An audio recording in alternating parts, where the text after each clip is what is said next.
Shalom, devosi Mazmur pasal 7 ayat 1 sampai yang 18. Demikian firman Tuhan. Nyanyian ratapan Daud yang dinyanyikan untuk Tuhan karena Kus orang Benyamin itu. Ya Tuhan Allahku, padamu aku berlindung. Selamatkanlah aku dari semua orang yang mengejar aku dan lepaskanlah aku, supaya jangan mereka seperti singa menerkam aku dan menyeret aku, dengan tidak ada yang melepaskan. Ya Tuhan Allahku, jika aku berbuat ini, jika ada kecurangan di tanganku, jika aku melakukan yang jahat terhadap orang yang hidup damai dengan aku, atau merugikan orang yang melawan aku dengan tidak ada alasannya, maka musuh kiranya mengejar aku sampai menangkap aku dan menginjak-injak hidupku ke tanah dan menaruh kemuliaanku di dalam debu. Bangkitlah Tuhan dalam murka-Mu, berdirilah menghadapi geram orang-orang yang melawan aku. Bangunlah untukku ya Engkau yang telah memerintahkan penghakiman. Biarlah bangsa-bangsa berkumpul mengelilingi Engkau dan bertahtalah di atas mereka di tempat yang tinggi. Tuhan mengadili bangsa-bangsa, hakimilah aku. Tuhan, apakah aku benar dan apakah aku tulus ikhlas?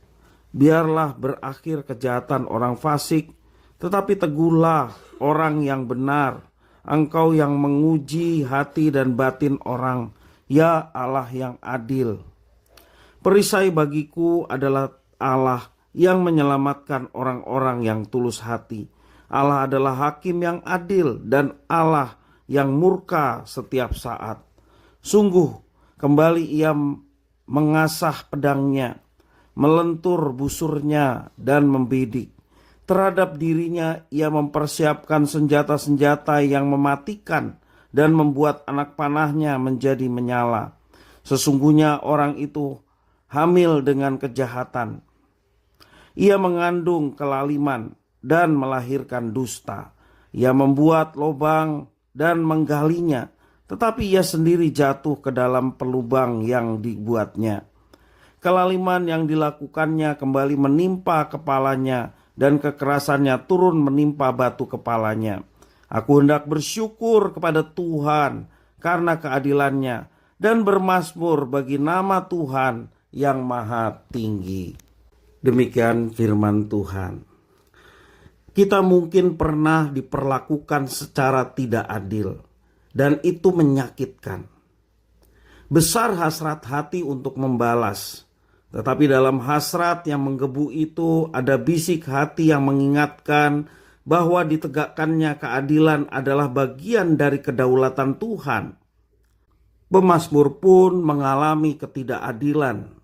Ia menyadari bahwa dalam ketidakberdayaan yang dirasakannya, hanya Tuhan yang menjadi sumber perlindungan.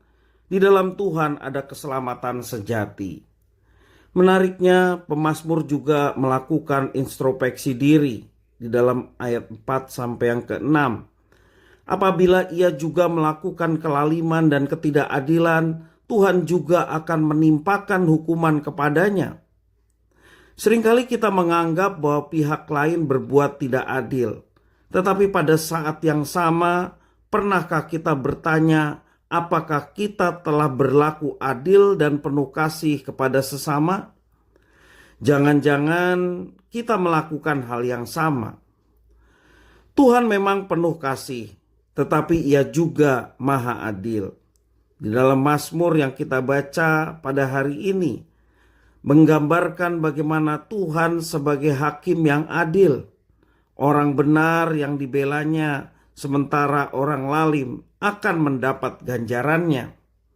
Gambaran keadilan Allah diungkapkan pemazmur melalui gambaran tentang Allah yang mengasah pedang dan melenturkan busurnya seperti pejuang yang akan maju di medan perang. Dunia mungkin diam di hadapan mereka yang lalim, tetapi Allah pasti akan bertindak. Demikianlah keyakinan yang diserukan oleh pemazmur. Pada akhir pasal ini diungkapkan bahwa Tuhan bertahta dalam keadilan dan keagungan. Tidak ada yang luput dari pengadilannya, maka sudah menjadi tugas setiap umat untuk berlaku adil terhadap sesama. Ketidakadilan memang akan terus terjadi, tetapi yakinlah bahwa Tuhan tidak pernah tinggal diam atas mereka yang melakukannya.